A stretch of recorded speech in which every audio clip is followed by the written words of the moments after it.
In this video, I'll compare the JPMorgan Equity Premium Income ETF, or JEPI, and the JPMorgan Nasdaq Equity Premium Income ETF, or JEPQ. These ETFs stand out for investors looking for regular dividend income with a strategy encompassing both equities and options. JEPI and JEPQ are newer funds managed by JPMorgan. JEPI was launched in May of 2020, and JEPQ was launched 2 years later in May of 2022. I want to start this video by taking a look at how these funds performed in 2022 during the bear market. Specifically, we'll look at JEPI, as JEPQ was just getting launched in 2022. The S&P 500 finished 2022 down over 18%, while JEPI was down only 3.52%.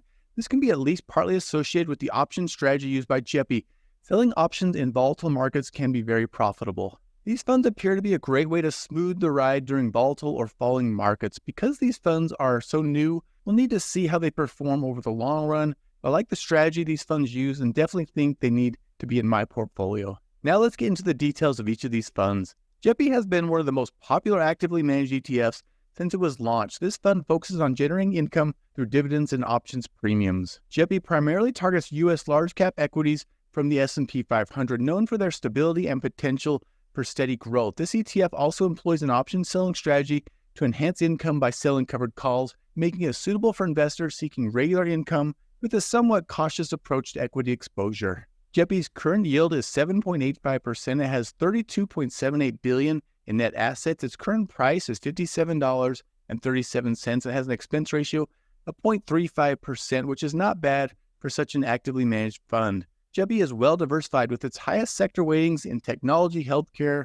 industrials, financial services, and others seen here. JEPI is focused on low volatility stocks, aims to reduce portfolio risk, making it appealing during market downturns or for more conservative investors. JEPI's top 10 holdings are Meta, Amazon, Trane Technologies, Progressive, Microsoft, Intuit, MasterCard, Accenture, AbbVie, and Visa. Now let's take a look at JEPQ, which is a very attractive fund. But before we do, please take a second to like and subscribe. I really appreciate the support. Now let's get back to the video. JEPQ also focuses on income generation, but differs from JEPI by directing its attention toward the Nasdaq-100 index, which is known for its technology and growth-oriented companies. JEPQ's approach also combines the potential for growth with income generation through an options strategy, catering to investors interested in tech-heavy portfolios and a dividend income focus. Tech stocks can be volatile, which can equate to higher premiums when selling options, which is one reason JEPQ has been able to offer such a high dividend yield since its inception. JEPQ's current yield is 9.19%. It has $10.81 billion in net assets.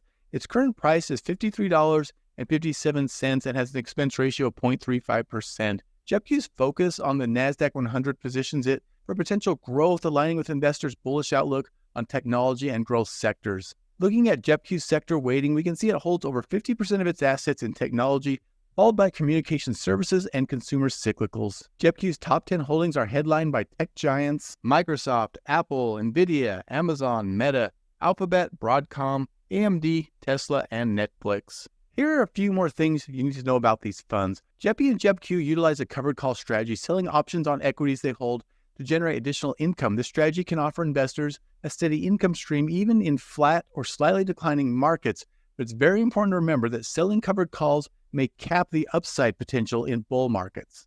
These funds are relatively new, so time will tell how they perform as the market evolves. So which fund should you choose? Well, both ETFs offer attractive yield, with JEPQ standing out for its higher yield, which can be associated with its risk and growth potential due to its exposure to the Nasdaq-100, but this fund will likely be more volatile. JEPI's yield, while slightly lower, is complemented by its approach to mitigating volatility through investment in stable equities. With an expense ratio of 0.35% for both ETFs, they are positioned competitively within the income-generating ETF landscape. Lower expense ratios significantly impact long-term investment outcomes, making JEPI and JEPQ attractive for their low cost for actively managed funds. The stated strategy for both funds is to capture a majority of the returns delivered by the benchmark index, which is the S&P 500. But, and this is important to know, the strategy is not necessarily meant to outperform this index, but to offer lower volatility by selling options against their positions to deliver a consistent level of incremental income as dividends. I love this strategy because not only are these funds managed to capture returns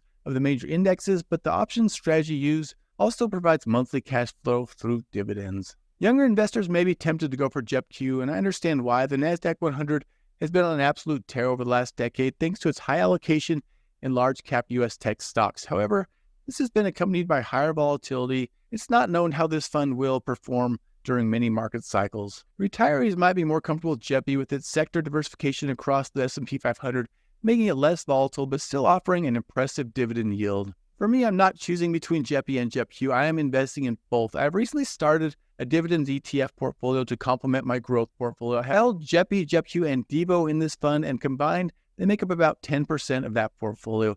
I love that I am now building a dividends portfolio that I plan to use to generate income in retirement and dream of passing this account on to my son for him to earn passive income someday. Maybe we'll even pay for his college. As always, nothing in this video should be taken as financial advice. It's advisable to consult with a financial advisor to tailor investment choices to your specific financial situation, objectives, and risk tolerance. Thank you so much for watching. If you're not subscribed, please consider doing so. If you're not sure what to watch next, check out another of my videos right here. The YouTube is recommending. I think you'll really enjoy it. Take care, and I'll see you next time.